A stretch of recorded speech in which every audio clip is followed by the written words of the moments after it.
All right, guys, we are live. It's episode 50 of the Shooter's Mindset. Thanks for joining us again. We've got a great panel. I got a lot of co-hosts in here with me. We've got some great guests. We're going to introduce them here in a second. But Schwell, what's going on? 50th episode, the big 50.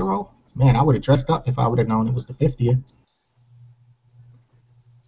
Yeah, 50 episodes strong, man. I remember I did this, first time with Ben, the first episode. It's been a while, man. I'm surprised I was able to keep this going. I never would have thought it would get to the way it's been. At least your guest got better than that first guest. He was terrible. Yes, he will see this, and he wouldn't care neither. Steve, the Tank Durant, the original show co-host, is in the house. What's going on, Steve? What's up, guys? Not much. Glad to be here as usual. Awesome guest tonight. So I'm pretty fired up. Let's do this. Yeah, and we got our lady three-gun champion, TSM champion. That's Kelly Samsel in the house. Kelly, what's going on? Be careful what you say there. I have to live up to stuff. Sub-gun champ of the world. There you have it. Right, there you go. That's a little easier for me to stand behind. There you go. Speaking of champions, we have Kay Miculek in the house. Kay, what's going on? Oh, doing great. Good to be here. It's great to have you on. You're. Don't say this. I'm not gonna try not to say this too loud, but you're definitely my favorite out of the bunch. There, no doubt about it. And we have match director of the Brownells Lady Three Gun Pro-Am Championship three-gun match, and that's Lisa Marie Judy. Lisa, what's going on? Hi, how is everybody tonight? Everybody's doing good. I got some questions coming in here already, which is a good thing. I want to remind everybody of the Q&A section in the bottom left-hand corner of your screen if you're new to the show. If you click on that Q&A section, you can ask any questions to Kay or Lisa or to any of us here on the panel, so be sure to use that. We're going to be talking a lot of three-gun and tips and a lot of upcoming stuff here, so let's pick the brains. We have show sponsors today, Blaytech Industries, Brett Russo, the marketing director over there at Blaytech. Thanks for the continued support. Also, Brownells Lady Three Gun Pro-Am Challenge, big contributor of this show and the last couple of shows actually, so thank you to them. We're going to be talking a lot about that three-gun match coming up here. Let's get into it. For those who are unfamiliar with Kay and you, Lisa, as well, we'll start off with Kay, and then we'll go to Lisa on this one. But just tell us a little bit more about yourself, what you've been able to accomplish in your shooting careers and in the shooting industry. All right. Well, I hope y'all are hearing me better than I'm hearing you. You're breaking up a little on me, but I have quite a few national and world championship titles with mostly handgun. I'm also a 14-time USPSA national three-gun champion. And right now I'm doing almost exclusively three-gun. For the last couple of years I've stuck with three-gun. That's really the growing sport at this time. I still love the handgun, the USPSA, and the IDPA matches, but the three-gun has definitely got me got me in its grip right now. I figure I'm not as young as I used to be, so I want to play three-gun right now while I can still do it, because it is a little more physical than the other standard handgun sports. So that's where I'm at the moment. Yeah, Kay, you recently won a big three-gun match not too long ago. Was it? I'm not sure which match that was, though. Well, I'm having trouble. You're really breaking up on me. I'm breaking up on her end. Yeah, a little bit. He was asking you, Kay, about a recent three-gun match you won. Could you elaborate a little bit on that? Okay, let's see. Actually, nowadays that narrows it down pretty quickly. Because my daughter seems to be beating me at all of these matches, so it must be the most recent Three-Gun Nation Pro Series match, the Ladies Pro Series, which is That's the one. 12 ladies have qualified for that Pro Series, and it's pretty exciting because we're racing to the end. There's 4 matches. You get your best 3 scores, and then the top 8 ladies are going to have a shoot-off for $25,000. So definitely the biggest money prize that has been in women's shooting, especially in the action shooting sports, that I've ever heard of. Samson Manufacturing has put up that prize for the last 2 years, so we're really thankful to them. Um, so I guess the last one I won, I won't say by default because I always think, oh, I fight right to the end for every match because I always tell my daughter, never give up to that last shot because you never know what's going to happen. And it just so happened the last match, something happened, and it happened to my daughter. So she had some gun trouble that took her out of the running. So then it was a horse race between myself and a few other ladies, and I managed to pull it out at the end. So that was the most recent match win that I had at a match. So now we have one more Ladies Pro Series match to shoot. This was the third one. So at the moment, I had a bad match. The very first match, I had gun trouble that took me way down. So I need this last one, the fourth one. I need a good score there, which I'm anticipating doing. And then to the shoot-off we go.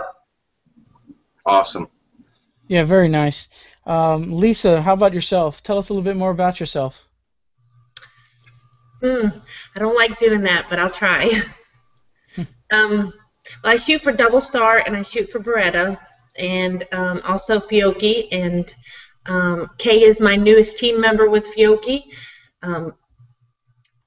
I am just a really big advocate of getting women involved in shooting, and I don't have any titles, but my biggest goal, like I said, is always just to encourage and be the biggest ambassador for women in the shooting industry, getting as many girls out there on the range and getting them to come to matches, and that was kind of the catalyst for the Brownells Lady 3-Gun Pro-Am Challenge.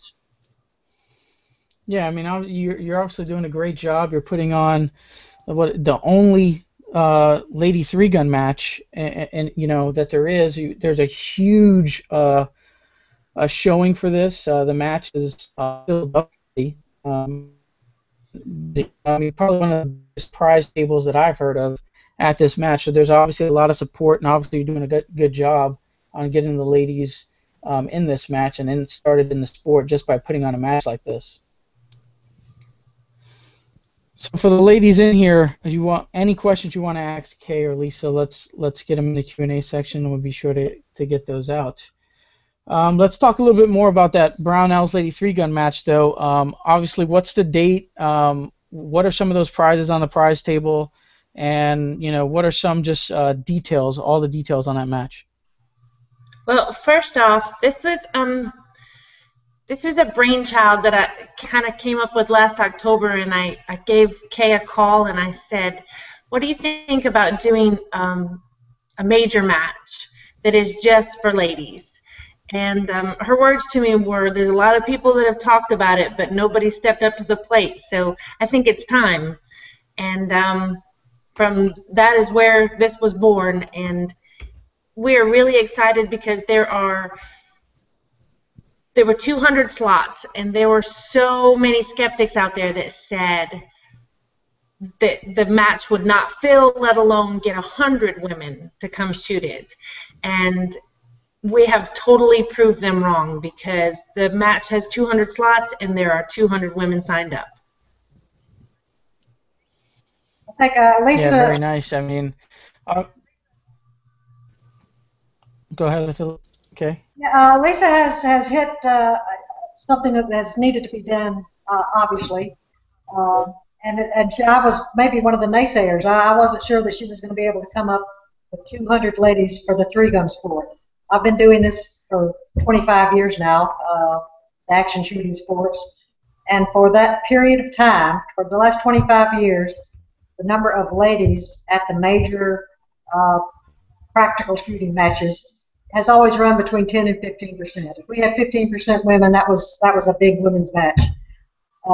And then 3-gun, right now anyway, when we started this, there were even less ladies in 3-gun than there were in just the handgun matches. So I was kind of wondering where those 200 people would come from also. But Lisa did it right. She's promoted it very well. It's obvious that the industry is ready for this because she has been very successful in getting sponsors. And I hope this actually kind of gives other match directors out there a kind of a clue that maybe it is time to have a in my opinion, it's time to have a separate ladies match, and that doesn't mean, I mean, at the regular matches.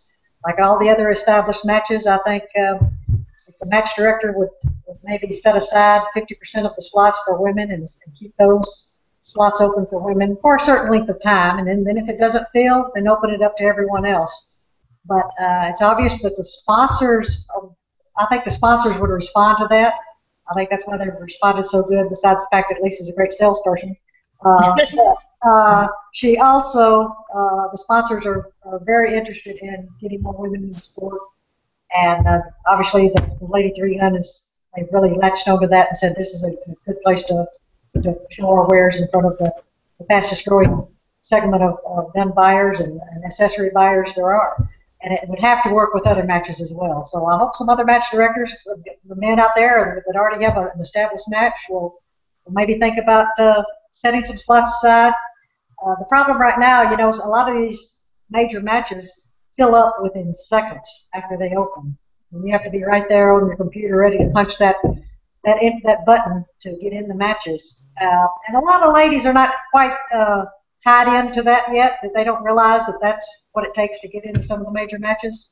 So anyway, I think this kind of, where I first saw this was Babes with Bullets did a little challenge. We called it the 3-gun challenge at the Rockcastle Pro-Am last year. And we asked the match director or the match staff to reserve us 50 slots for women for a certain amount of time. And they said, okay, well, we will reserve these spots for 2 months, and if you don't fill them by then we're going to open them up to everyone else. Well, we filled it up in 8 days. And so right then I thought, okay, that there is a place for this at these major matches. And hopefully, like I say, I hope other match directors will realize that and maybe start something along that line where they will reserve some spots for the women, at least give them a chance to get in there before they open it up to the general everybody else. This weekend, speaking of that, is the Colt 3-man 3-gun up in Pennsylvania. And Jana Reeves has worked really hard to create a separate prize table for the ladies division. And it has been very successful. Benelli has been supportive, Freedom Munitions, of course, Geisley, and we have our own separate prize table as long as we had 5 3-lady teams, and we did. We got those 5 3-lady teams.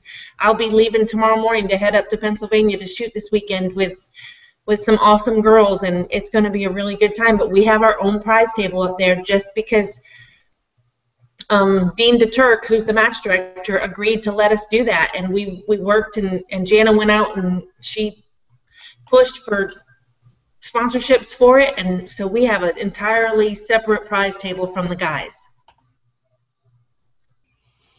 Yeah, and a lot of good things. I agree with match directors opening, at least holding a couple slots for a certain time period for the ladies to fill it.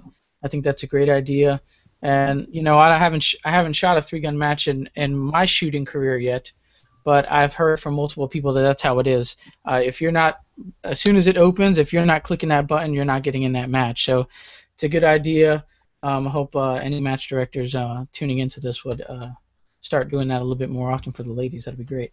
But we have an awesome giveaway here, probably one of our biggest giveaways yet on the show, and that is a Primary Arms 1x6 optic.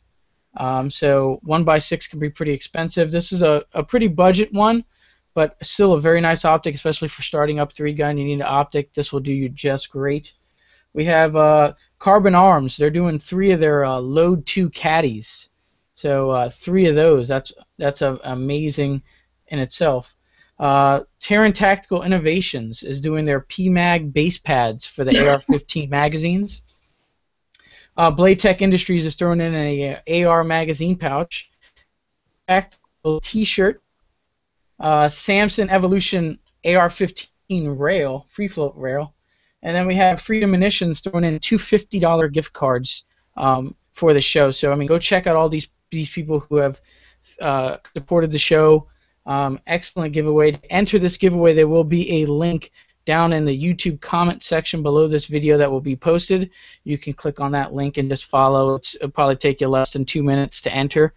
You can, if you're new to the show, you could probably get up to 11 11 entries into this giveaway by liking the companies who threw in prizes and support the show.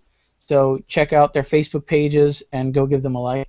Also, there will be a link posted on the Shooter's Mindset Facebook page.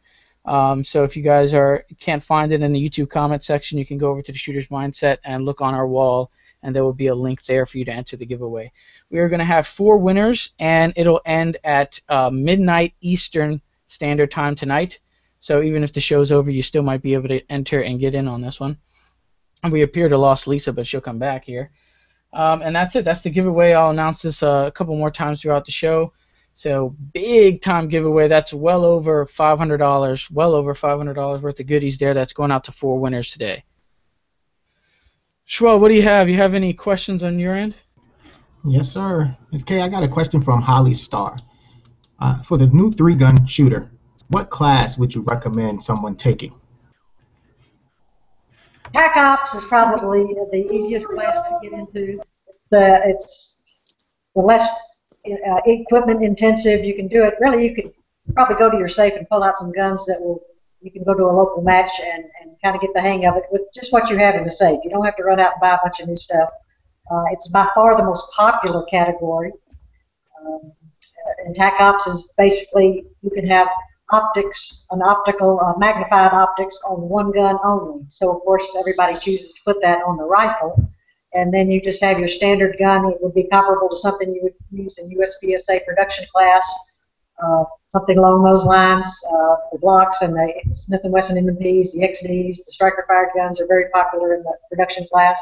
But you could also use of course a 1911 style.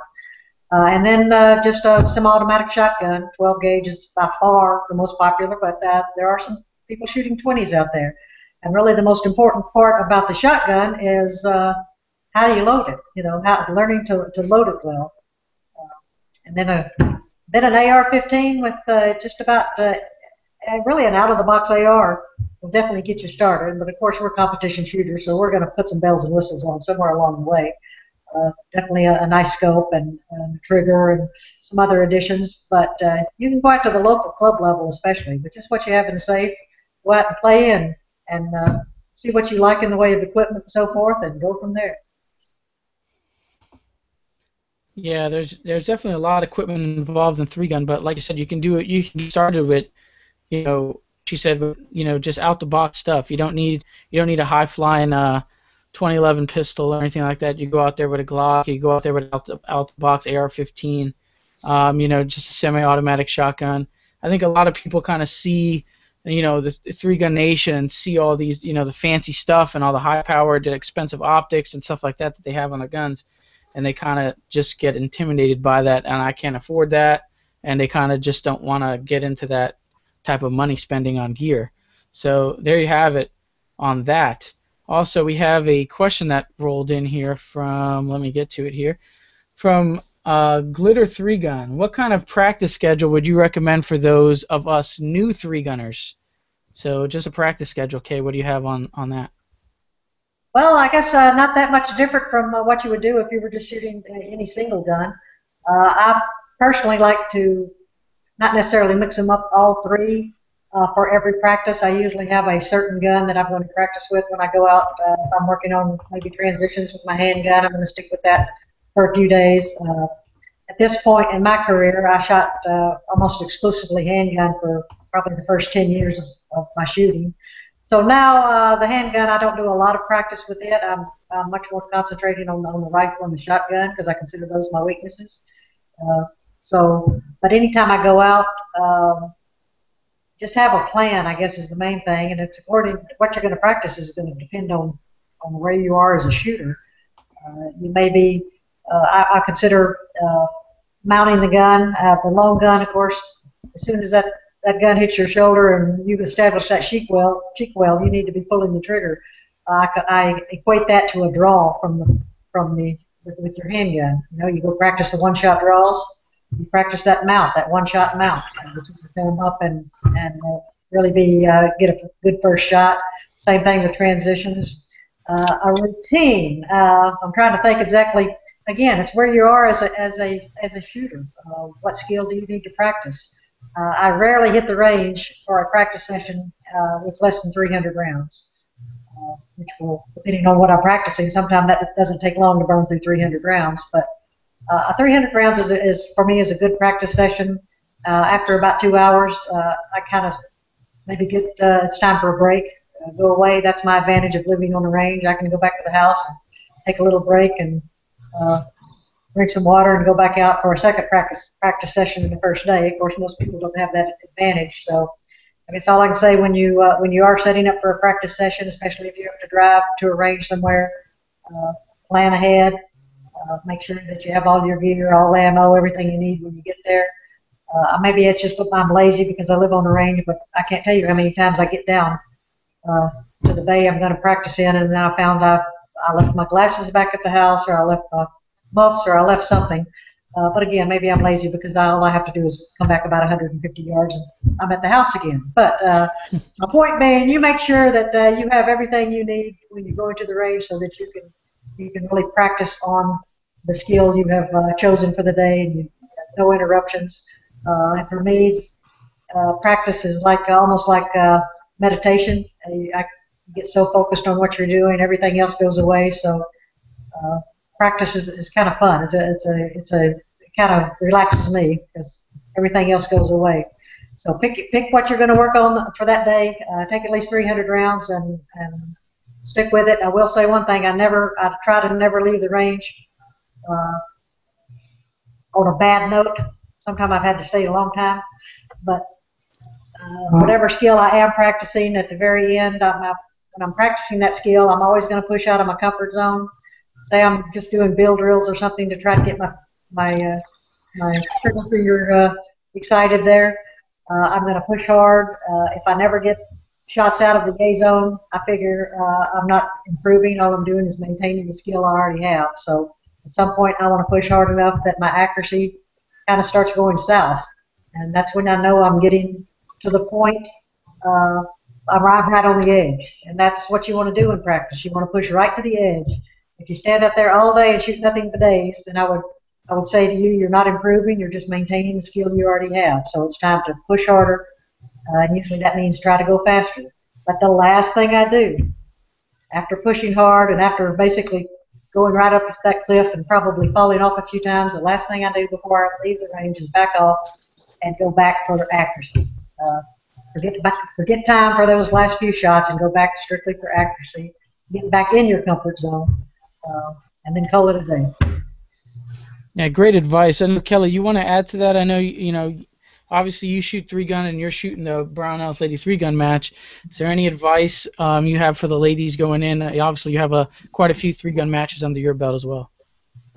Well, this is something actually Lisa and I talked the last time we saw her. I didn't really know what the match was going to be like, but, and correct me if I'm wrong, you said there wasn't going to be a lot of long-range stuff. Not that we don't want them to practice that, because that's obviously going to be something that they're going to encounter in big matches. It's going to be lots of close-up stuff, and I don't remember how much shotgun stuff you said that was going to be there, if reloading was going to be a big deal or not. I mean, I know that's like a trouble spot for a lot of people, me included. But I hate for you to tell them there's not going to be a lot of it and then them not practice it, because it's something we need to practice. But kind of go back over what we were talking about what the match is going to kind of be like. Well, there are 3 kind of rules that we set from the beginning, and that was no slings, no slugs, and no prone. And just happens to be that there was an issue at the range, and they made a decision that they couldn't use their 200-yard rifle range. We're really disappointed about that, but the farthest shot looks like it'll be at about 80 yards for the match. And it's going to be a lot more up close, grip it and rip it type stages rather than the long distance. We definitely will work on for next year making sure that we have that element as part of the match. But it's actually a great thing for the ladies, because a lot of these women are new to the shooting 3-gun, and they don't have to run marathons. They don't have to really worry about the long range, but they get to focus on learning how to play the game, learning how to, focus in on their reloads. So almost every stage is going to have a couple of reloads in it. Some of them will give them options of whether or not.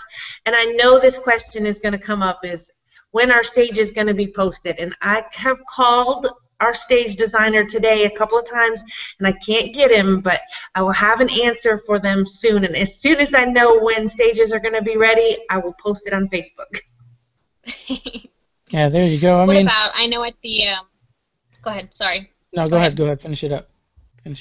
At the Babes with Bullets match that we did, like, at Rock Castle last year, I know on some of the stages, since it was a bunch of new ladies, there were some, like, staged gear, like shotgun caddies and stuff like that. Are you guys going to have anything like that this year for people to use? I mean, I know usually people have extras, and it's probably not going to be an issue of, can I grab one off of your belt and stuff, but I thought that was pretty neat that there was, at least a couple extras of something on each stage. So if somebody is, exceptionally new and they don't have anything, something is there that they can use. Well, there's a couple of things. Number one, of course, Carbon Arms has been one of the most amazing sponsors that we've encountered, because they actually gave every lady a 6-round pinwheel, and so they can either get it in their shooting bag when they come to the match, or they can call Carbon Arms and order it now, and they will send it to them. They don't have to order anything else, but hopefully they will, because you're going to need a couple of 6-round pinwheels, but you get one for free. So any of the ladies that are shooting the match, if you don't have shotgun reloading caddies already, even if you do, call up and talk to Mark at Carbon Arms and get your 6-round pinwheel, so that you can start practicing your reloads. And so that'll be gear that they can get on hand already. But we have Smith & Wesson rifles, we have Mossberg shotguns, and we have DPMS rifles with Vortex scopes on them that will be at every stage, and they will be the same all the way around. We will have them zeroed and ready to go, so if you don't have a rifle or a shotgun, you can go right to the stage, and at each stage there will be the same rifle and same shotgun available for you to use. So some of the ladies, they don't have their rifles and their shotguns yet. Most of these ladies, well, pretty much all the ladies have their pistols, and they've at least shot competition handgun matches. But we will have those long guns there at the match available for them to use. We also will have Fiocchi ammunition for sale at the match for ladies who don't want to travel with ammunition or don't want to ship it. Fiocchi has provided us with ammunition to sell to the ladies at the match, and I will be posting that information over the next couple of weeks too, just so they'll know exactly what grain and how many ounce birdshot it is, so they can actually go out and buy it and use it to practice with, so they know what it does in their guns. Yeah, this match is pretty much laid out for the ladies. I mean, you almost wish we can have a guy match like this now, man. With all the good stuff that we're hearing here, and that's carbonarms.us for those who are curious. You can go there, and if you're obviously a participant of the match, you can go there and order the pinwheel a little bit early if you want to use it to practice, but that is their website. And I'm going to interject in here because you nailed it there. Loading the shotgun, if there's one skill that will improve your overall finish in the match, pretty much above all the others, even above the shooting skill, I think, is being able to effectively load the shotgun. You don't have to be super fast, but just if you can be smooth and steady on the shotgun load, it's going to definitely improve your overall standing. And the Carbon Arms offer there to get that free pinwheel ahead of time is a great way to go. I know we're going to do a clinic before the class on Wednesday. Be my daughter Lena and Lisa Marie and I, maybe some other pro shooters. And one of the things that we're really going to stress and help the ladies with is learning how to load that shotgun using that Carbon Arms twin loader, because we have definitely found that to be the easiest way to learn and the easiest way to load. So definitely, ladies, if you can get your hands on that pinwheel ahead of time, it's going to really be an advantage when you're coming into the match. Absolutely. Steve, what do you have on your end, man? It's good to have you back. We haven't had Steve on the show for quite a while now, but he's back. What do you have on your end, Steve? I got a couple here, but I just want to elaborate on what the ladies were just saying. I mean, I think it's fascinating that you guys are as involved and as knowledgeable as you are. I don't shoot 3-gun. I shoot mostly IDPA, some USPSA and steel, but man, the amount of technology and technical information that is required to handle 3 firearms as opposed to 1 is incredible, and you guys seem to have really nailed it. That's totally awesome. I had a question here from a viewer, and it kind of segues from what I was just saying. You know, we do this because we want to compete, but ultimately, most people that start out buying firearms, they buy them for defensive purposes, and I kind of got into shooting competition because I wanted to be ultimately effective, and I wanted to be able to do what those guys could do, because I felt like, and the ladies, that I would feel much safer carrying a gun. If I could shoot the way these people were shooting on TV, man, that would be the ultimate. So moving forward, the question I had from the viewer was, you guys are awesome competitors in the various matches. Do you exercise your Second Amendment right to carry? And if so, what is your preferred firearms to carry? And we'll go with Lisa. Yes, I do, and mine is a Glock 19. Perfect. I love the Glock 19. Just saying. Yeah, we know. Miss Kay? Oh, well, most definitely. I was trying to figure out which gun to tell you I carry, because it's not one all the time. I kind of like, you know, when I get up in the morning and most women go to their closet and say, which shoes am I going to wear with this outfit? I kind of go, which gun am I going to carry with what I'm wearing today? So I have a variety. Sometimes it's a 642 Smith & Wesson J-frame, and of course Smith & Wesson pays the bills at my house, so just about everything I carry is a Smith & Wesson. What else do I have? The little 380. I also sometimes carry the 380 Smith. I live in Louisiana, so in the summertime, with a T-shirt and a pair of shorts on, that is what is concealable.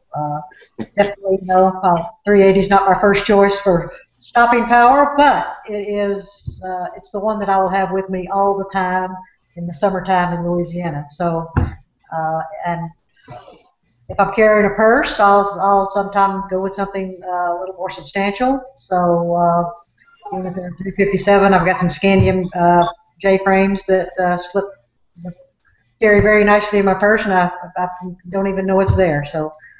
Quite a variety. There is no one that I carry, but I do carry pretty much, I would say, 98% of the time. And see, that's what's awesome, because when ladies like yourselves develop skill levels that high, fashion can come first, because it doesn't matter what you're carrying. If anybody messes with you, they're out of gas. Yeah, that's for sure. Schwab, what do you have? I know that you got a lot of questions coming in on your end. Yes, sir. Virginia Wanamaker Daku. This question is for Lisa Marie. She said, what was the biggest challenge for setting up the ladies' 3-gun match for you? Well,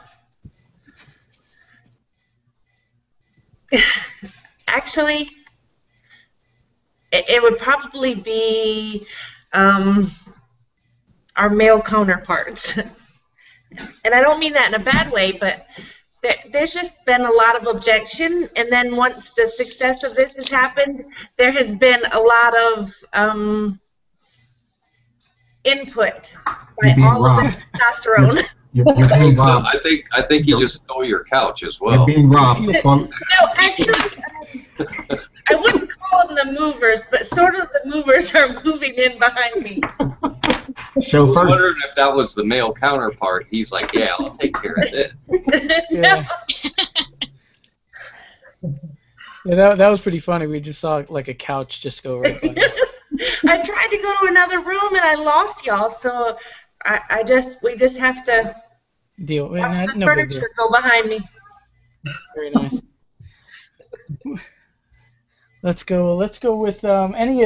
I know we kind of hit on some of advice for the ladies, but you guys obviously well, Kay and Deb Fern has a Babes with Bullets going on, and if the ladies or you guys do men, or is it ladies only? The handgun are all ladies only classes, but we do something called Babes with Bullets and Friends. It has to be one woman, and then that woman can bring another person with her, and it can be her choice, male or female. So very often we probably run about 30%, 30 to 40% of men at those classes, and those are again the 3-gun classes. And what we require, whereas the handgun classes, it's everything from people who have never touched a gun before in their life and are deathly afraid of them, all the way up to ladies that are already shooting competitions. I have some great instructors that help me at these classes. Lisa Munson, who is multiple times USPSA handgun champion. She's on the World Shoot team coming up here this year. She'll be one of the 4 ladies on the World Shoot team in Florida. Who else? Boy, I named Lisa. She's my senior instructor. But anyway, and then I have really a pretty good pool. I've got about 6 instructors from around the country that I can pull from. Annette Eisen, who is multiple-time USPSA revolver champion, and Deb Keyhart, who is won several area matches and been shooting a long time, has shot for Glock in the past, and maybe with STI. I'm not sure who she's shooting for now. But anyway, I've got some really good instructors, and when those ladies come to the handgun class, we usually have anywhere from 20 to 30 ladies at these classes, and like I say, some of them have never touched a gun before in their life. So we divide them up depending on skill level right from the beginning, with Lisa generally taking the more advanced shooters and putting them through their paces. And I usually go with the newer shooters, and we start them from scratch. And it's very rewarding. I mean, I have ladies, like I say, have come to this class and are scared to even touch the gun or be in the same room with it. And by the 3rd day, it's a 3-day experience there. By the 3rd day, they're actually shooting a little USPSA or IDPA style match. So it's pretty cool that they go from nothing to 60 miles an hour in 3 days. It's always fun to watch. And then the 3-gun class. We do require that before you come to the 3-gun class, you either be a alumni of one of the handgun classes, or that you are already competing at some level somewhere. Bottom line, you have to know how to safely work out of a holster with the handgun before we allow you to come to the 3-gun class. So anyway, so what's the website, and where can they can? That is babeswithbullets.com. I think we have 2 camps that still have openings, one in September in Pittsburgh, and then in November in Tucson. Those are the only 2 camps we have openings in. Well, I'll take that back. This year we're doing something very different. It's called the Diamond Event, and we actually have some openings in the Diamond Event. It's kind of different, though. It's not just shooting. I think we're only shooting for half a day, and then in the afternoons we're at the Diamond Lodge in Bernie, Montana. So the afternoons are spent horseback riding and going to the spa and all sorts of other things like this. So that one actually does have some openings too. But the straight shooting camps, there's one in Pittsburgh in September, one in Tucson in November that still do have openings. Excellent, man. That sounds like a great experience. Kelly, you got to get in on one of those. I want the spa one and the horseback riding and the guns. How perfect. Yeah, I had no idea. I have one here from CJ2086. He said, you are such great role models for the next generation of female shooters. What were your role models, shooters-wise, in your rise in your shooting career? So whoever wanted to take that first, you can go with Kay, and then we'll go to Lisa. Well, of course, for me, I was born into this. My father was a gunsmith. He was a competition shooter. He was the only civilian to ever win the Bullseye Championships, and he won the civilian championship several times, and the overall once. So he was definitely my role model and my hero, and always will be. So I definitely he would be the major role model. And then really it's everything in my family. When I won't go into all the details, but bottom, went off to college and got out of the shooting and got married and had children. So there was probably a 15-year period when I didn't shoot at all. And then I came back to home, basically, to work in my father's gun shop. And my brother, Jim Clark Jr., was shooting. He said, hey, why don't you come do this practical, this USPSA practical shooting with me? And I was like, what's that? Because I had done high-power silhouettes, and I shot on the rifle team in high school and that kind of stuff. But anyway, so the first thing I went to was Bianchi, and I was quickly humbled there at the Bianchi Cup. First, I think I probably had 2 days practice, and then I ran off with my brother to shoot the Bianchi Cup. So then I thought, okay, well, I need to go home and practice, which I did. And then I found the USPSA, which I really found lots of fun. I like the run and gun, always have, and I guess that's why the 3-gun still appeals to me so, because it's the run and gun times 3. You get to do 3 times as much running and gunning, and that's just the sport for me. But a lot of the ladies, I find that the thing with the ladies, we're all friends. All my best friends are also my competitors, and I try to beat them every time I can, and they try to beat me every time they can. But when I look at my list of friends, it's the same people. So as far as a mentor or something, I other than my father, I wouldn't. It's just the ladies. This is the camaraderie that I've always had with the other ladies in the sport, and they inspire me. So I guess that's it for me. Excellent. Lisa, who was your mentor in the shooting industry coming up? Well, this may come to a surprise, but I have only been shooting since 2011. That was the first time I've ever shot a competition. And that competition was actually the first ever ladies-only Glock Sport Shooting Foundation match. In 2011, I approached Glock about doing a ladies-only GSSF match, and they agreed to it, and we did it Memorial Day weekend of 2011. And not only was I the host of that match, but it was also my first competition match. And I really wasn't into shooting, but when I married my soon-to-be ex-husband, it was kind of a prerequisite that I had to love to shoot. And so my first idols in shooting were Kay and Jerry. And in that year in 2011, when I actually met the people from Glock and approached them, I met Di Leedorf too. And I actually had her sign my FNH catalog, and I still have it. And I knew very little about 3-gun then, but I was so impressed with her, and I went home and I YouTubed her, and after I got her signature, because I saw her racing jersey and I thought it was so cool. But since then, I have actually found many of the women in this industry to be so encouraging and positive and uplifting and supportive of other females. One of my second favorite women that I ever met was Randy Rogers at USPSA Nationals in 2012.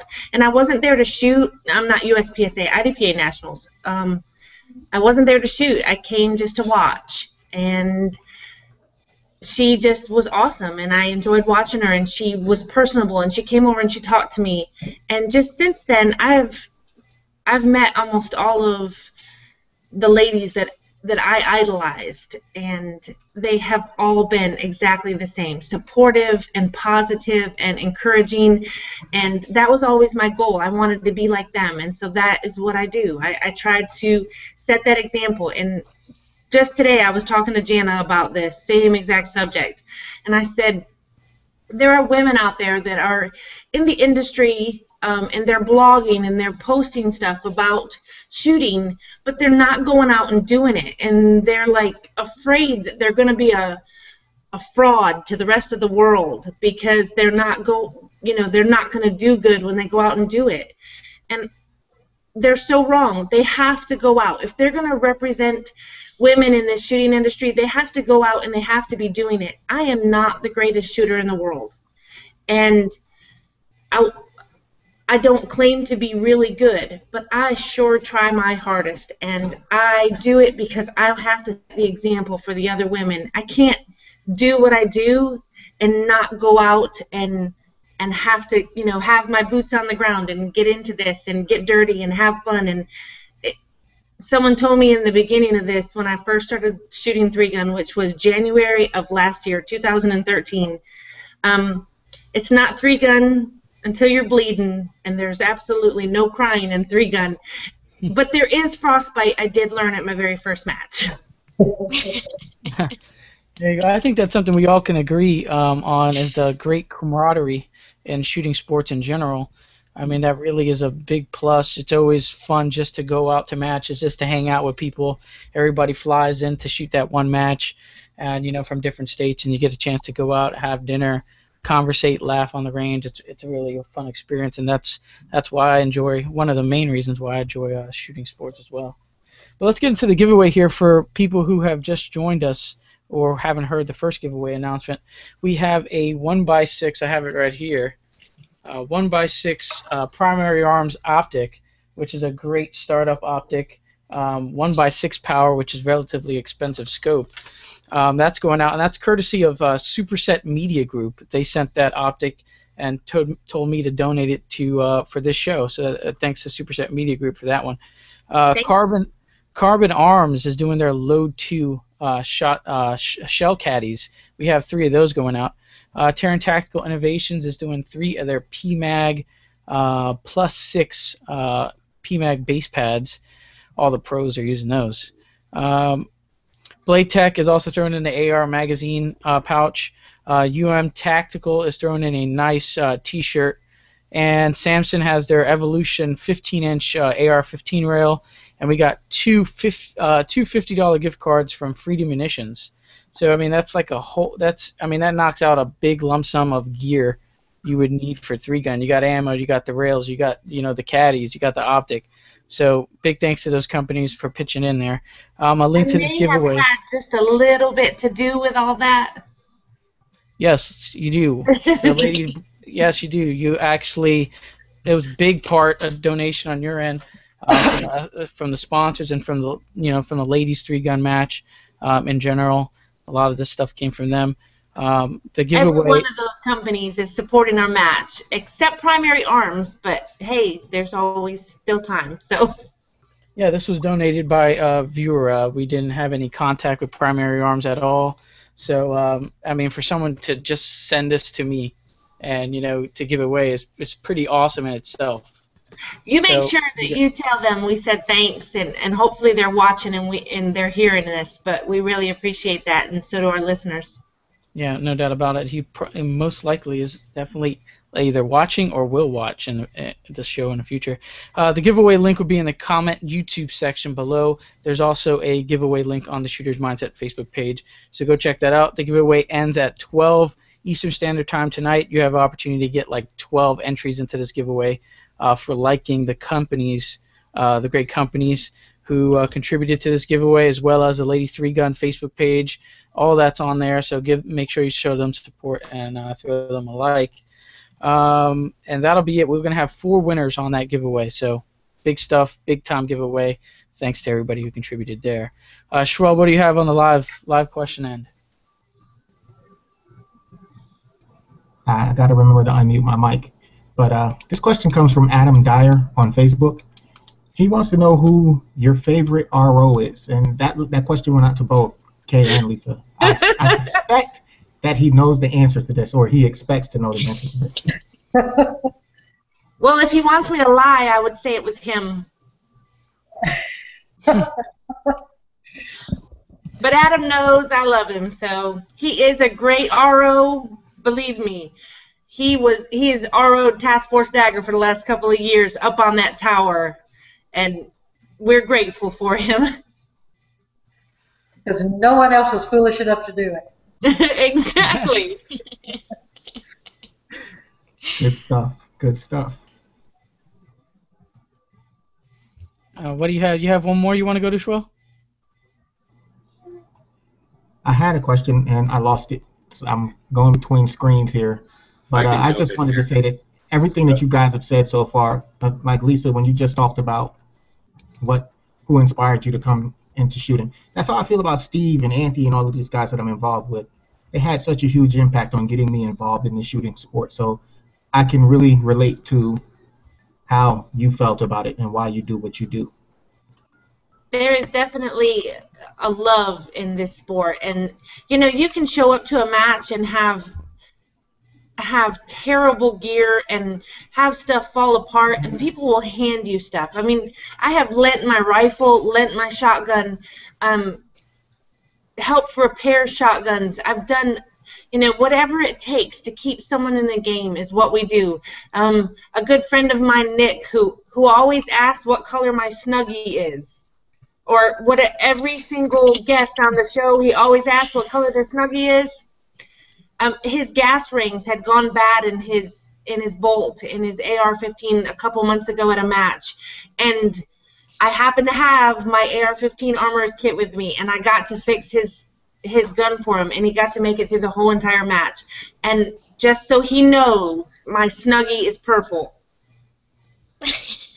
Awesome. I have a blue one, if anybody cares.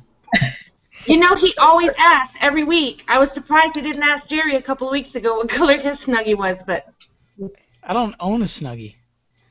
you should. They're great. Yeah, they rock. Yeah. Yeah. All right. I guess I got you this Christmas. Exactly, Steve. What do you have on your end, Steve? I had a question from Mike Bell. He was going to ask about new three-gun shooters getting matches under their belt, getting used to it. What kind of gear do you guys generally suggest that a three-gun shooter should start to upgrade once they feel pretty comfortable with the equipment they're already currently using? And I want to hit Kelly with this one. She's been pretty quiet. And then we'll run through the other ladies as well. I'm going to say that the first thing that I upgraded, I know, were shotgun shell caddies. Because when I first started out, I got some stuff from Safariland, and I'll be quite honest, I had a gift certificate, and then I had one of those amazing little 50% off cards. So I was like, oh, I know they have shotgun shell caddies, and of course they're the ones where it's 4 stacked. Well, now that's gone by the wayside, and really nobody uses those except for like extras that you kind of tuck around your back, kind of those, oh crap, I ran out, I need an extra little thing for them. So I had those. So of course the first thing that I upgraded was when everybody started doing the load 2 and now the quad loads and stuff. So definitely, we've been talking about carbide arms, but there's other ones. So it's just finding one that you're comfortable with. Everybody has their favorites. I use TACCOM. It's because it's what I've had, what I'm comfortable with. That, and I think lots of people upgrade scopes. I've always used Boris. I've never seen anything wrong with it, just maybe because I don't want to spend as much as I did on a rifle to get a scope, but I know lots of people upgrade scopes pretty quickly. I don't know. I've kind of kept everything else, I think. I don't know. I'm just so scared to spend a ton of money on something when I'm very comfortable with what I already have. So I try not to get hyped into the, oh, well, there's a new scope out, but it costs $1,600, and oh my God, that's how much my rifle cost. So I don't know. It's an awesome rifle. I am, yeah, my double star rifle, and I'm honest to God, I'm not changed anything out on that. There you go. Yeah, I haven't really, upgraded much. I've been blessed to just have good stuff from the get-go, I guess, or just feel comfortable with what I have, and I don't want to change it too much for probably just the fear of having to kind of learn stuff all over again. I don't know whether that's a good or bad thing, but it's just kind of in my comfort zone right now. Yes, if it's the saying does go, if it's not broke, don't fix it. So if you're comfortable with what you have and it's working for you, stick with it. great. I was just thinking that exact same saying, actually.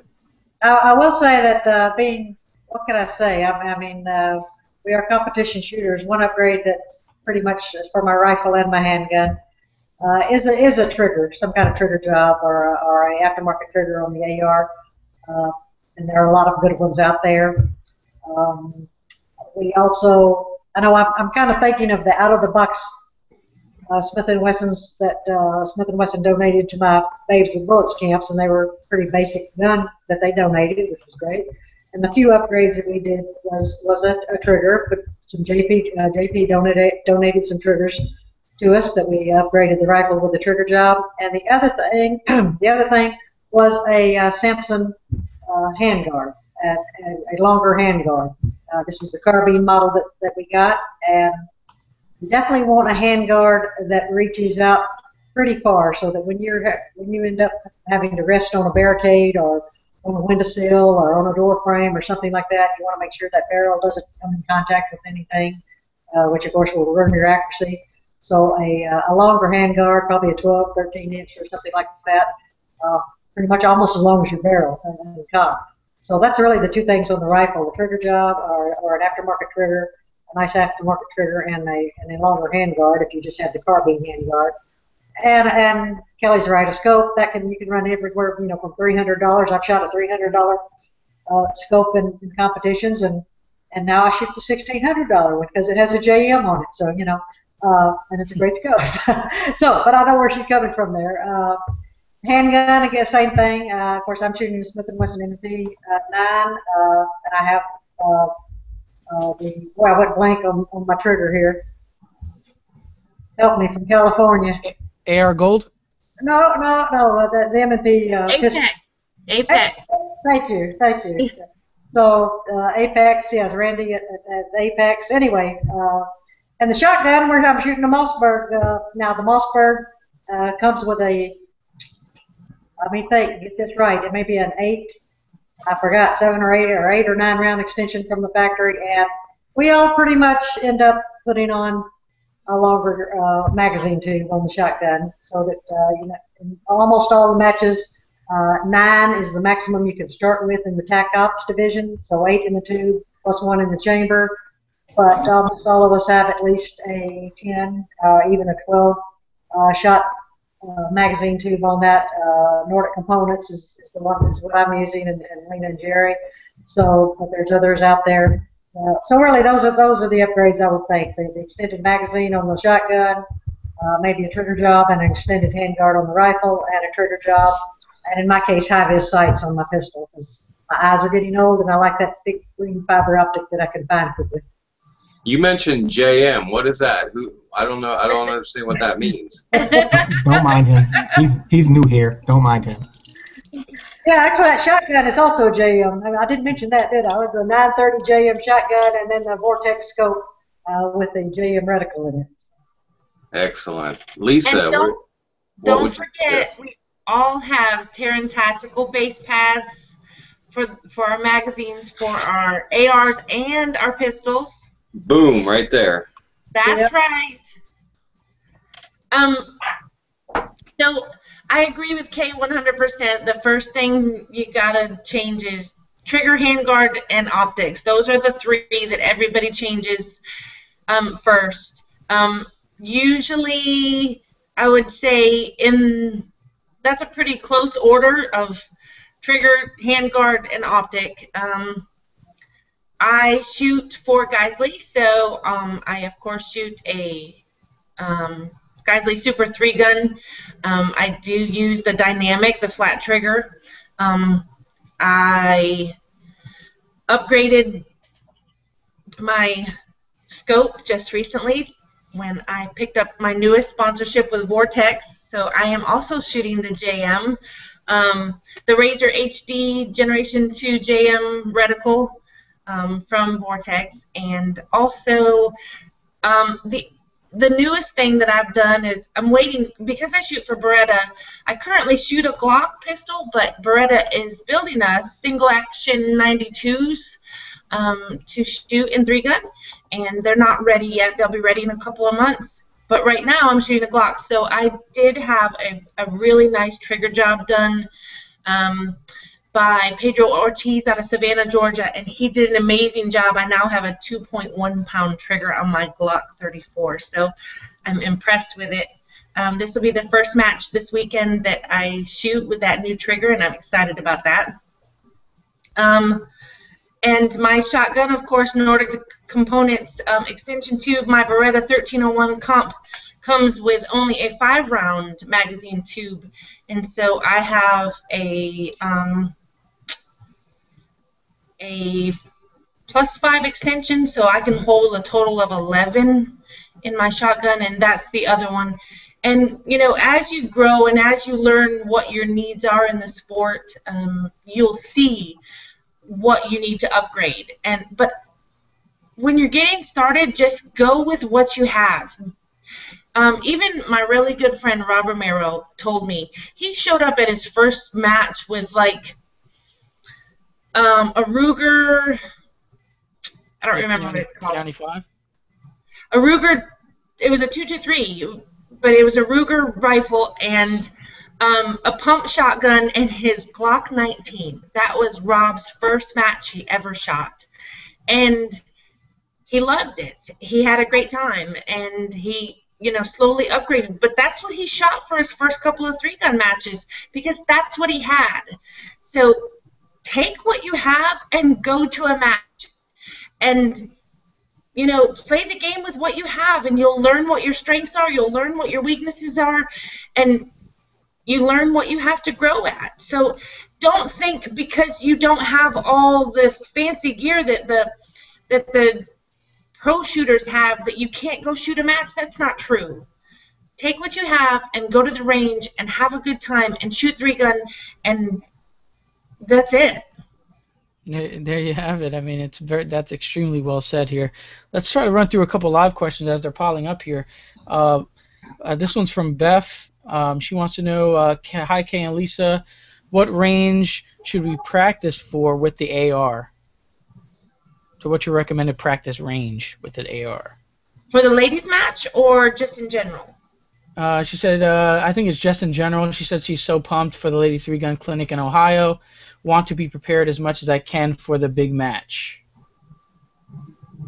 Well, she's preparing for the ladies match. Tell her to practice up close range, you know, 25 yards and closer. I mean, 25 yards to 80 yards is going to be her pretty much her range of distance. There you have it. You have anything to add on there, Kay? Just general rifle distance. What do you think's a good solid point? Well, really for 3-gun, you have to know everything. It has to be the short range and the long range, and those are two totally different skills and different mindsets. Of course, the close-up stuff, anything within, for me, it's within 50 yards. That's pistol. You know, that's pistol range. But we're shooting it with a rifle, so you really have to learn. You got to put the pedal to the metal there when you're shooting at point-blank ranges with the rifle.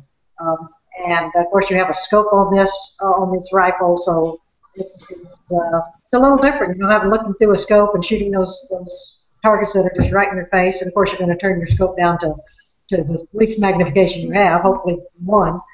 But that's one skill set to work on. And if on those close targets, especially the ones within 15 yards, at some point, depending on how far you want to go in the sport, but if you want to get to the top, if you're standing still shooting a rifle at under 15 to 25 yards, then you're losing. You know, you should be moving and shooting. You have to learn to move and shoot that rifle on those close targets. You can't stand still and do it. You give away too much time. So that's one game. And then it's a whole other game, the long range. So you kind of have to look at them from two separate viewpoints there. The close range is more like the pistol stages that you shoot in USPSA or something along those lines. And then the long range, you have to know your zeros, you have to know your holdovers. You absolutely have to know your holdovers. This is one sport where you may be shooting a target that's 5 yards in front of you and then immediately go to a target that's 250 yards away. So you have to know exactly where you need to be holding your crosshairs, or if you have holdover marks, which exactly where you have to hold that holdover mark. And you have to know that for every distance. You know it for 100, 200, 300, 400, out to 500, and in some cases further than that. The three major areas in three-gun, where again you can really make up some ground, is knowing how to load the shotgun, and the long-range rifle, knowing your holdovers, so that you don't stand there or sit there or lay there and shoot a dozen rounds at one target. And then the last thing is knowing when to quit. Believe it or not, sometime on those long range, when you get hung up and the penalty for missing the target is 20 seconds, and you take 30 seconds trying to hit it, and you're going backwards. And that's a hard thing to do, because once you start shooting at it, and I've invested this much time in it, I've already shot 4 or 5 shots at it, and you're always thinking, okay, the next one is going to be it. The next one is going to be it. But sometimes you just have to know when to quit and move on, which is hard to do as a competitor. I hate to leave anything unhit, but sometimes, occasionally, you have to do it. Yeah, great advice. We have one here from Glitter 3-Gun here. How can women overcome the physical challenges of 3-gun to be competitive in a male-dominated sport? So whoever wants to take that one. Lisa, if you want to go for it. Your mic's on mute, Lisa, so just hit that unmute button, and then you're good to go. Oh, she's still muted. I'm going to let Kay answer that one. Well, okay, I will, because I have an answer. Guess what, guys? Nobody's going to argue that men are stronger and faster than women. I don't think there's any argument there.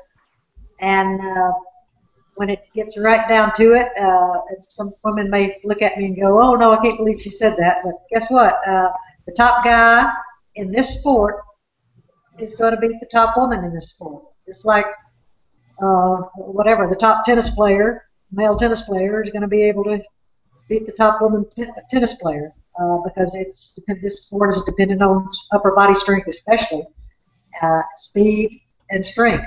Now, that does not diminish the woman's accomplishment in any way. Just like Serena Williams is still, one of the greatest tennis players in the world, and it doesn't matter if you threw her in with the guys. Well, maybe she wouldn't be quite so great, but that's not the case. She is still one of the greatest women tennis players in the world, and the women shooters, just because they may not be on even footing with the top men, that's just the way it's going to be. We're built different, and I have no problem with that. Yeah, there we go. And I think most men would agree with that, and probably be glad for it. Huh? So let me add this. Huh? Let me add this. Okay. That does not mean that we don't spend the same amount of money on our gear. And we still spend the same amount of time on the range practicing and giving it our all. We just do not have testosterone to bulk our muscles in our body. We weren't built like that by our nature. But we still give it the same effort, and we still put our full heart and our soul into it. And that's part of the reason why we've done what we've done in building the Brownells Lady 3-Gun Challenge and having these, having the ladies division prize tables throughout the nation at other major matches, is because we spend the same amount of money, we devote the same amount of time to training, and we push just as hard. And just like in the 70s when tennis separated from the men's tennis to the women's tennis, we don't want to separate completely from the men, but we work just as hard, and we want to be recognized for how hard we work. And there's nothing we can do to change ego and alpha male that's going to happen out there. It happens every day, and I deal with it all the time. It's never going to go away. All we can do is keep giving it our 100% and keep being positive in everything we do. And we obviously have left our mark in the world of 3-gun and in the firearms industry, and we're doing a great job, and that's what I encourage ladies every day to keep doing. Now, I want to jump back in here and say something. By the way, we're not. The men are extremely supportive of what we do. I have never been to the range. Well, I won't say never. There's occasionally going to be the guy that you know, what's a little lady doing here? But for the most part, 90% of the men that are in this sport are so welcoming of the women. They will go out of their way to help and do anything they can to really promote more women in the sport. One of the biggest questions I get is, how can I get my wife or how can I get my daughter interested in shooting? And then want the women out there with them. It's guess what? If you can get your wife or your girlfriend or your other half there shooting, then you don't have to buy that gun and go home and hide the box in the closet like the guys used to do when I sold them a gun at my store. So, the women will buy the guns for you. My wife buys my guns. She pays for all of my guns. There you go. I still need to hide them in the shoe boxes and stuff. That's why I've always been totally intrigued with the Miculek family. I'm so honored and blessed to have a wife that gets out and competes with me. I've tried to get both my teenagers involved. They have no interest, so I don't push it. But I do have a wife that will get out, and she shoots the local matches and has a ball, doesn't try to win, she's just safe. And that's all I ask for, so it's awesome. Yeah, on a side note, sport turns us into good gun handlers and competent gun handlers and safe. That's it, and that's the bottom line. It's like if you can walk away and say that I can handle this gun competently and I'm safe, then if that's all you want out of the competition. That's great. But I guarantee you, if you do shoot competitions, either USPSA or IDPA or 3-gun, you are going to go away a better gun handler, and that means you're going to be safe. And that transfers over to everything, especially self-defense. And remember, where mama goes, the children follow. So those men out there who say, I'm not getting my wife into shooting because whatever the reason is, the most of the women in this nation, it's really like 70% of us, control the checkbook in the household. So you get your wife involved in shooting, you don't have to ask if you can buy a gun because she'll be buying them ahead of you. And she, you know, wherever she goes, the kids are going to go. It's like soccer mom. You now have shooting mom. And so now you have something that you love and you have your whole family doing it. It's worth it. Yeah, I could agree there. Side note here, I think Kelly would beat Dustin in 3-gun any day. Just saying that. And I know she can. Boom, boom. Dustin shoots 3-gun. I don't even play that game, so I know she could beat me for sure. So jab at Dustin for not being Who said here. that? You were saying that? Well, no, I think you can beat Dustin any day of the week. But Oh well, now let me back up here. I'm not saying I don't beat a bunch of the guys. I'm never going to beat Daniel Horner, but you know, I'm a grandma and I'm still beating about 80% of the guys. So. That's right. You notice she didn't say she couldn't beat that JM guy. I was just going to say that. Have you ever beat Jerry K? I have. You know, I beat him several times when I'm shooting a 2011 with a 27-round magazine, and he's shooting a 6-round revolver and has to reload about. I think one year at the USPSA Nationals we counted. I reloaded once just because I wanted to, and he reloaded 77 times. So.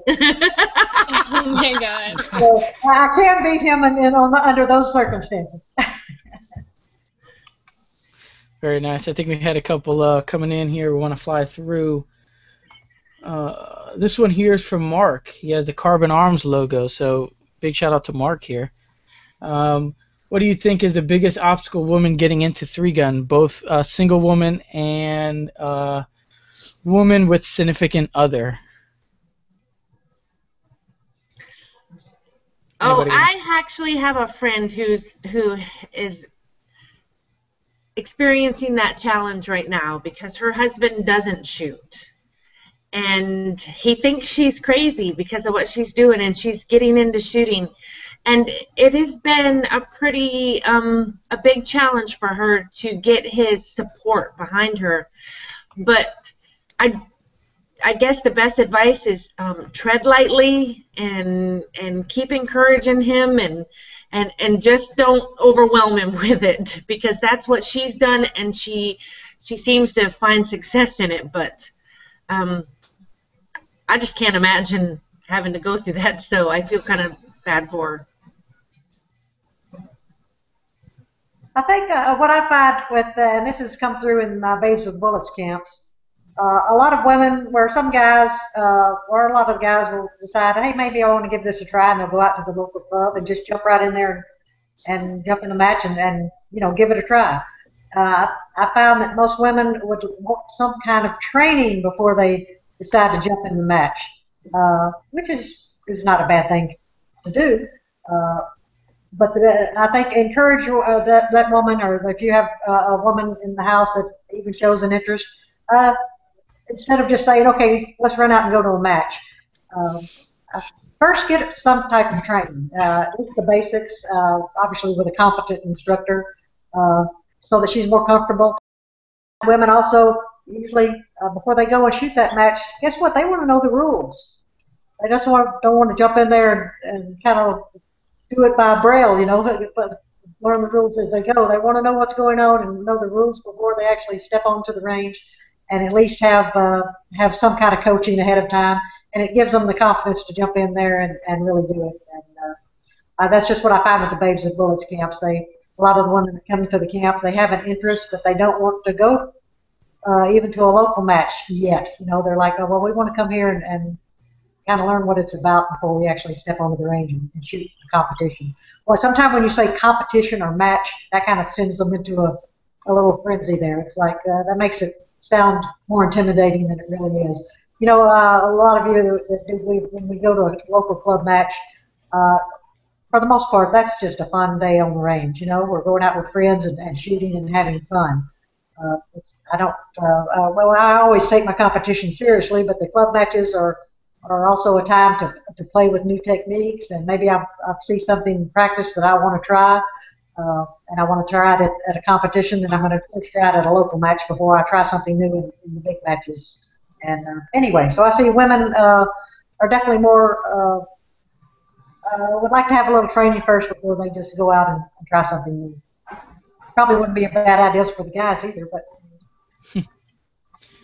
Yeah, extremely well said. Let's jump into the lightning round here. It's coming up towards the end of the show. We always get the lightning round in here. Just quick answers from you and Lisa, from Kay and Lisa on these. Quickly, 9 or 40. If you can only shoot one, carry one, what caliber is it? 9mm. Only one. Yeah, 9. There it is, 9. I agree with that. Let's see, what do we have here? You're drinking sweet tea. This is too bad Dustin's not here for this one. This is his question. Are you putting honey or lemon in your? Lemon. Lemon. There you go. Unanimous on the lemon. The zombies are in front of your window. You have an option to pick up the shotgun, pistol, or rifle. You can only choose one to get the job done. Which one would it be? Rifle. Kay's really good with a rifle, but I'm better with my pistol, so I'll go pistol. There you go. I'm better with the pistol too, so I would probably go with the pistol. Let's see. Back further in the yard for that rifle shot. As long as I remember to bend my arms, right, Kay? That's it. Transitions. We can do gangster style on the zombies. It depends what zombies we're talking about here. I'm assuming if they're slow, we can just do it in fashion and do the gangster style grip on the pistol. Let's see. Bruce Lee and Chuck Norris get into a fight. We need to get some new lightning round questions ASAP.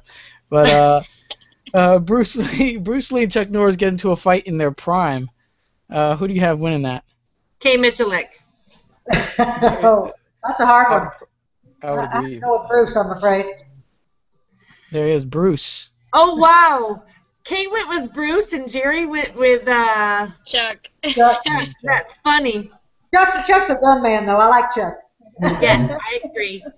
I'm going Chuck Norris just because, I don't want him haunting my nightmares tonight. That's a good choice. Let's see. We have Chevy or Ford. Drive one only. What do you have? Toyota. Ford. Ford. Yeah, Toyota, man. What are you driving there? Do you like the Toyota pickup trucks? I haven't been able to get into those. I drive a Toyota Tacoma, and I love my little truck. And Jerry even has driven my truck. When I think pickup truck, I just think American Muscle. It's hard for me to wrap my head around the little Toyota. But Sorry. there you have it. I got It's one more. big though. It's not a little Toyota truck. Like, it's a full-size truck. Toyota pickup truck. Go with it, Steve. One more. Crawfish or shrimp? Crawfish. Nice. I knew it. I knew it. I'm a South Carolina low country girl, so I said shrimp, and she's a Louisiana girl, so she said crawdad. There it is. Oh man.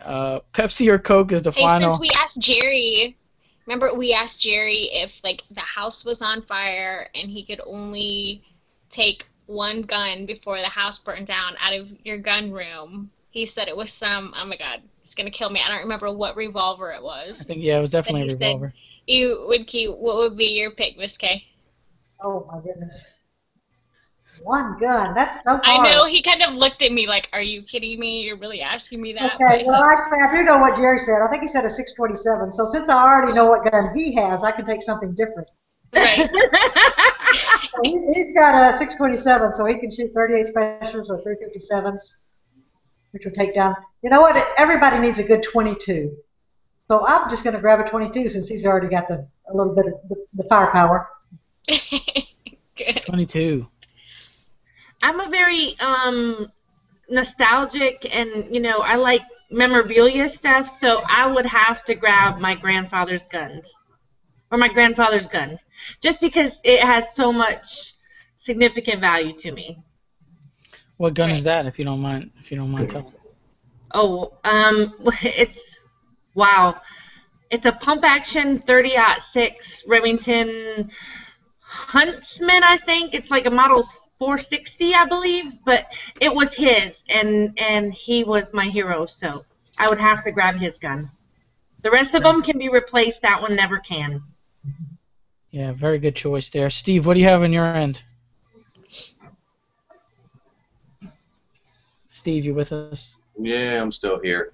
I can answer some of these Facebook questions. There you go. Santa I Claus. had one more question here, and it was, I gotta find it real quick.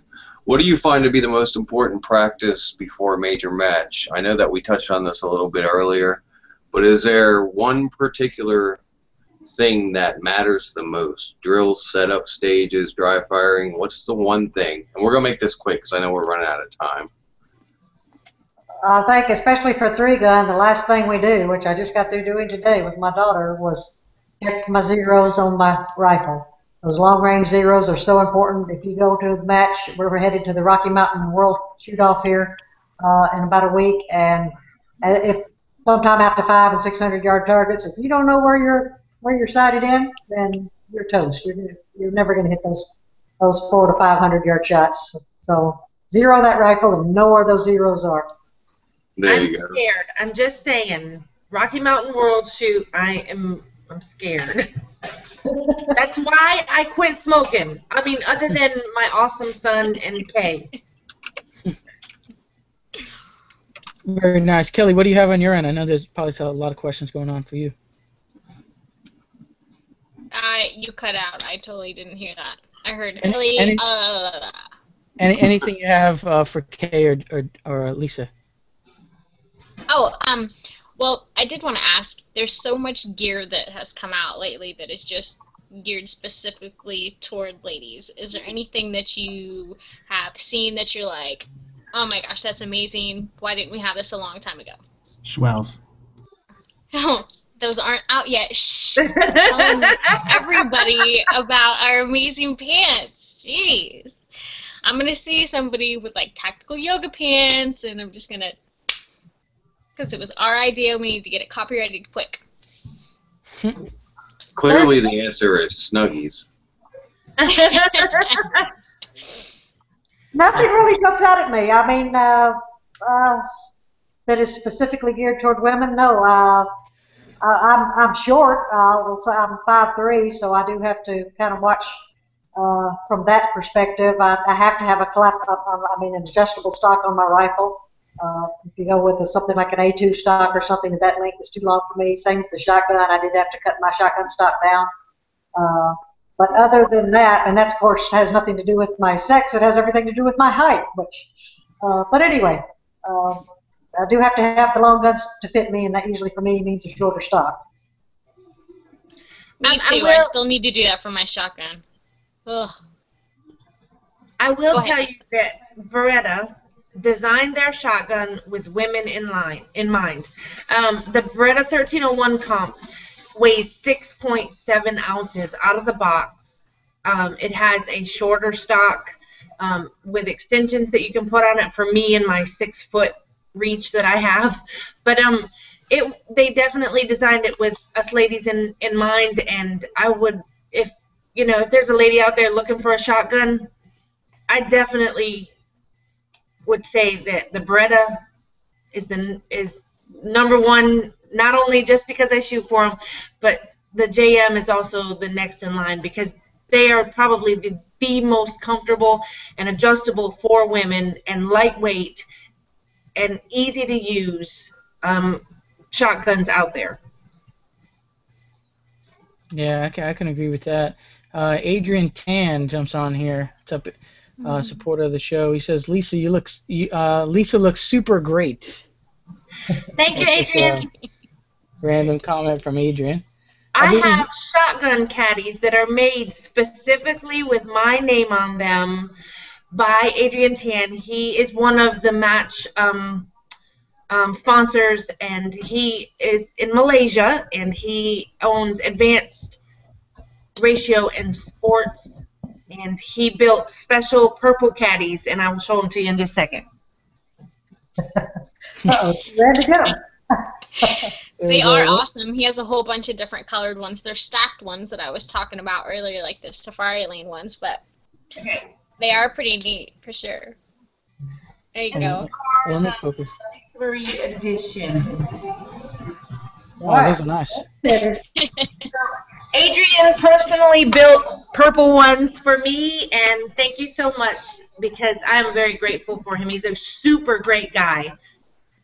And I just want to say sorry about your friends and your family. He did have close friends that were on that flight that got shot down a couple of days ago, and he's just a super great guy. Yeah, that's sad to hear because Adrian's been a good supporter of this show and just friend to myself as well. We always talk Facebook a lot. We had one here for Kay. Will you have a 3-gun camp in Texas anytime soon? From Holly Starr. Well, probably not because I'm in the northwest corner of Louisiana. Generally, our camps, I do have the 3-gun camp here in April every year. I think next year we will have one also in Alabama, as far as the Babes and Bullets camps. And it's so hard to travel with all the 3-gun gear. The Babes and Bullets camps, we supply everything. All the guns, Smith & Wesson has donated all the handguns. We have Smith & Wesson rifles. Mossberg has donated the shotguns. Safari has donated a lot of the gear. So they can come with absolutely nothing. We ask them to bring their own eye and ear protection. Other than that, we have all the guns that they need, all the equipment they need. And it is, so you can imagine, if I have 20 ladies at the camp, that's quite a bit of gear that I have to carry. So most of our 3-gun camps are at my home range in Princeton, Louisiana, which is up in the northwest corner of Louisiana. I'm about 3.5 hours from Dallas-Fort Worth area, whereas I'm 6 hours from New Orleans. So anyway, of course, Texas is a great big place. They might not be that close to me, even being in Texas right next door to me, but no, I don't foresee having a 3-gun camp in Texas, at least not in 2015. All right, there you have it. CJ2086, any plans for a K. Miculek model Mossberg? My wife will love to have one. Well, we're working on something. It may be a Lena/K model, but if it has my name on it, definitely it's gonna have a little shorter stock on it, which that is in the works. It's coming down the tube. Very nice. Kelly, you have anything you wanted to add in here? No, I was just giving a yay for the shorter stock because that's what predicament I'm in right now with my F&H SLP. You can't cut the stock because of the stuff inside. So yeah, I love my shotgun, but it's just it's just too big for me. It's horrible. So, you know, I'm using all these other people's matches, and like Lisa was talking about, her such a short stock, and you can cut them down, and this and that and the other, and my poor baby, my lovely shotgun, is just meant for somebody bigger than me. I feel your pain. Excellent. I don't have that issue. So we'll just switch like straight up, and it'll be good. You can have my long one. I did shoot an FN before I shot my Beretta, and no. I love my Beretta. There you go. Let's see. You want to hit on a little bit of the prize table at the Brownells Lady 3-gun match there, Lisa? Absolutely. Well, for those who don't know it, one of our biggest supporters of this match, of course, Brownells has been, you know, our title sponsor from the beginning. They've been very supportive of us. But our subtitle sponsors are, for the amateurs, is STI, and for the pro division, it is Benelli. And Benelli has really stepped up to the plate, too, with the top TAC Ops pro lady at this match will get a $5,000 check from Benelli, and she will get to carry the cup. And Benelli's actually making a cup that will go, it will be, you know, passed to the next top lady each year who wins the pro division of this match. And the top amateur lady, her prize package, This is good. it is amazing. Oh. It's the top pro lady in TAC Ops, and then this is the top amateur in TAC Ops. She gets an STI 2011 Marauder that is custom engraved and custom serial numbered with BL3G001 as a serial number. And she gets a Benelli M2 Performance Center shotgun, and she gets a Tommy Thacker cloned Armalite rifle. All 3 guns for the top TAC Ops amateur lady. Now, I do want to say this, too. In order to have a division that gets recognized, there has to be at least 10 women in each division, in each different, there's the pro match and there's the amateur match. So if you're shooting pro, it is well worth it for you to be shooting TAC Ops no matter what. And if you're shooting amateur, if you feel more comfortable shooting open, I know that there's already 10 open ladies, and we only have 3 divisions, open, TAC Ops, and TAC Irons. So in order to have a recognition of that division, there has to be 10 of you. I think almost every one of the pro ladies are shooting TAC Ops because they want a chance at that $5,000 cash. And we just have, there's almost 75 different sponsors that are sponsoring this match. There's no way to name them all. But, of course, Kay and I's, both of our title sponsors, Kay's being Smith & Wesson and mine being Double Star, they have been huge supporters of the match. Double Star is giving a rifle to the top junior female of the match. They're the junior division sponsor. Smith & Wesson is the TAC Ops division sponsor for the match. The support that has come out of the industry has been amazing. It's like we said women in 3-gun, and they were like, where do I sign up? How much do you want? And there's people fighting to be the title sponsor for next year. So this has been a really exciting experience, and I couldn't have done it without Kay's help, of course. She has been my cheerleader. As she said, she's my labor coach. She is coaching me through the whole entire thing, and then the day of delivery, she's going to be right there helping me push. So, and she has done exactly that. She's been more than that, and I've developed a great friendship with her too. But all of the women in this industry, Kelly, Jana Reeves, Athena from GunGoddess.com, Shelly, Candy Sugarman, who has been helping with our social media stuff, but Shelly Gettings, who's been helping with releases, press releases and things like that.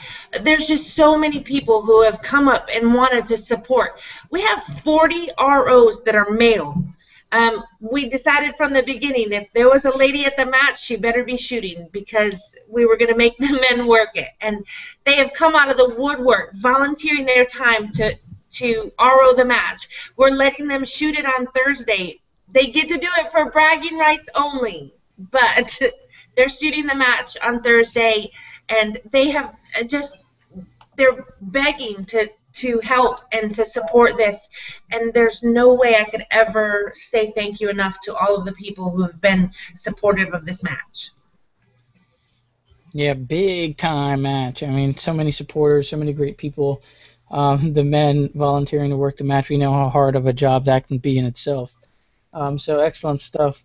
We're going to do the giveaway announcement one more time, and then we're going to run down to shout-outs on the show.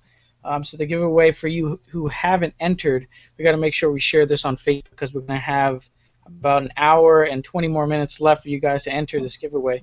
But primary arms, 1x6 optic, that's going out. We have three Carbon Arms Load 2 caddy, so go check out carbonarms.us. Terran Tactical Innovations, they're doing a 3 PMAG AR-15 base pads, which is excellent addition. We have Blade Tech Industries is throwing in the AR magazine pouch. Tactical, umtactical.com, is throwing in a nice T-shirt. Samson is throwing in a Evo AR rail. That's a 15-inch rail. That's a great, lightweight, stylish-looking rail as well. And we have two $50 gift cards to Freedom Munitions, courtesy of Jana Reeves over at Freedom. So excellent stuff. Great prize package. The giveaway link will be in the comment section of this box, of this video.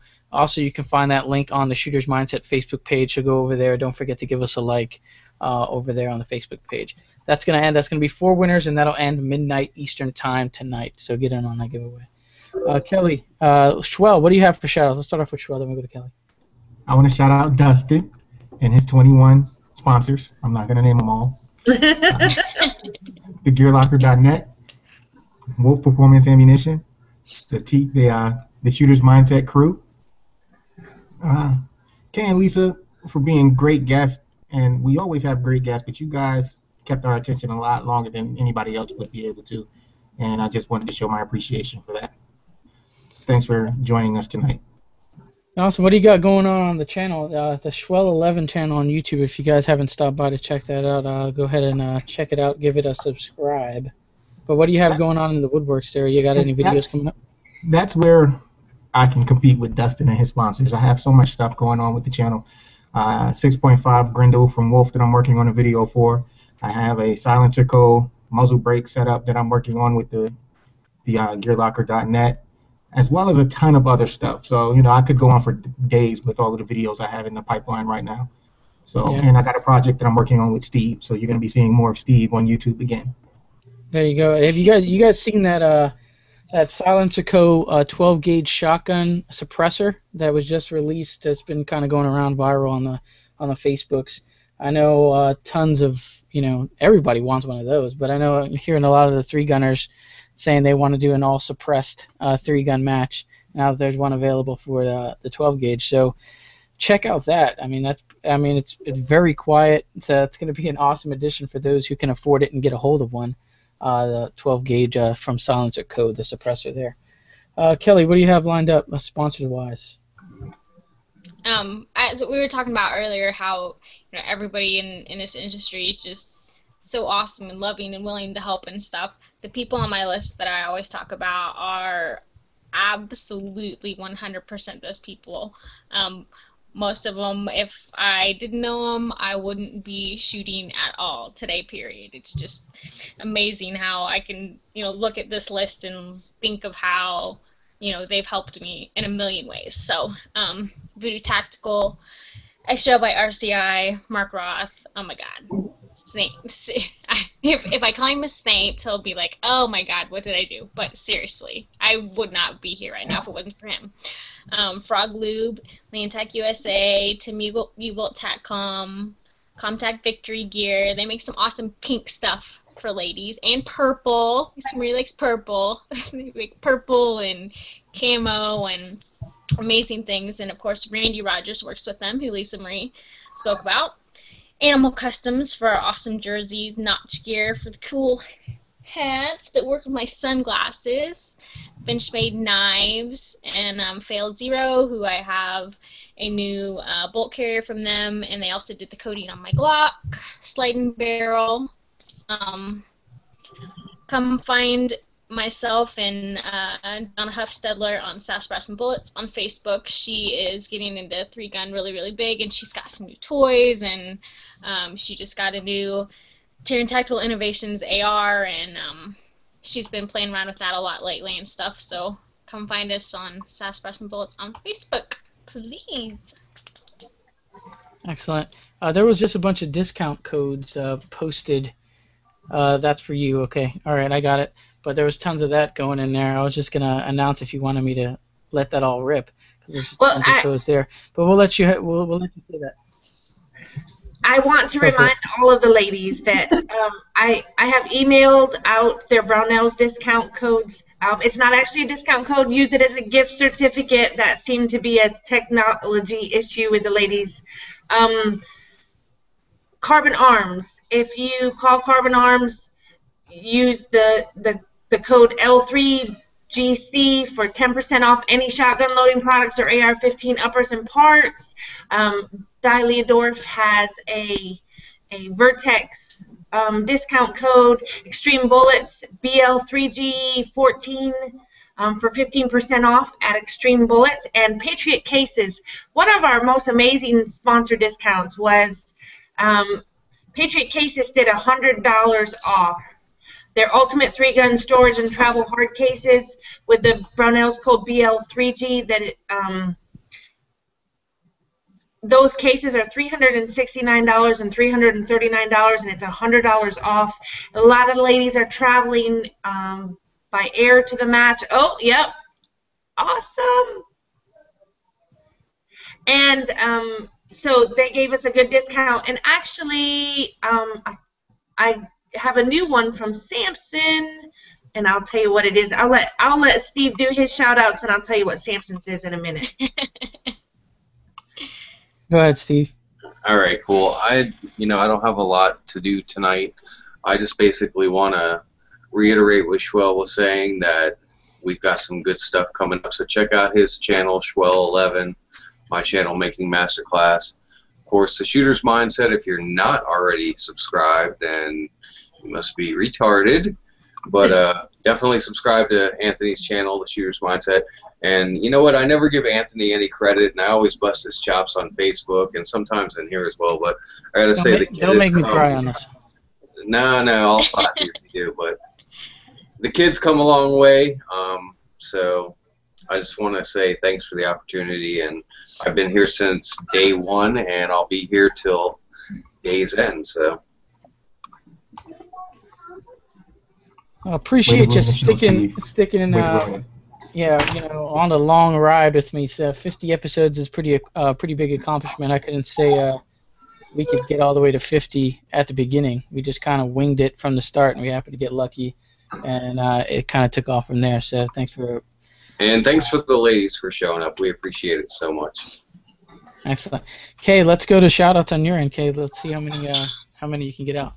Okay, well, of course, my big sponsor, Smith & Wesson, but also Hogue Grips, who make a lot more than just grips these days. Check them out. Vortex Scopes. I'm going to have to actually look down at my jersey to make sure I don't forget anybody. Cheaper Than Dirt has been a sponsor for the past few years. They have go to their online catalog and find just about anything you want. High-vis sites. I really am going to have to look at my shirt. Let's see. Who else? Who am I leaving off? My new people. I have an old shirt on. That's why I can't find them. Nordic Components, shotgun accessories that we use exclusively. Jerry, Lena, and I. We just signed up with Italian Gun Grease, which should be interesting. You know, I've always thought an oil is an oil is an oil. There wasn't that much difference between oils, so I didn't care what I used. But there is a difference, and hopefully we'll be able to show you that in the future with Italian Gun Grease. And of course, I want to say Babes with Bullets, not exactly my sponsor, but a company with my partner there, Deb Burns, that carries on the same kind of mindset that Lisa and I have with this match, is to get more women into the shooting sports And I might add, the more women you get into the shooting sports, the more secure your Second Amendment rights are going to be. So there is a method to our madness. Shooting sports, we love them. I want everybody to be a part of it, but when it gets right down to it, the important part is your Second Amendment rights remaining for the next generation, and that's what we have to do. And women are in a unique role to accomplish that. So let's get more ladies doing it. You forgot one, Kay. Tell me who I forgot. Miculek. I know. Well, they're so new. Okay, they're not on my shirt either. We just signed with Miculek. I've got shotgun ammo. Yes, I know. I'm waiting for my shipment right now. I wanted to get through this question real quick. It's not really a question, but this one was for Kelly. He says this is from Mark from Carbon Arms, I believe, and he said if you want your SLP stock shortened, they can do that easily. So there you go. Listen, I'm starting to feel some kind of way about this whole TSM crew, because Kelly gets all of the extras that we never get. Never. Nobody ever offers to do anything nice for me. Get a hold of me. Send me a note. I'll find you something. Yeah, it's so there like you go. Christmas in July. There you go. Hey, you deserve it. You know what, too? I realized just a second ago, it's like I gave Schwell love, I gave Anthony love, and I forgot. Without Kelly, the show wouldn't be the same. So. Yeah. Very nice. Shout out to my end. What I have here, let me run through them quick. If you guys want to contact me, it's the shootersmindset@gmail.com. Please don't forget to subscribe to the channel and like this video, as it helps a lot.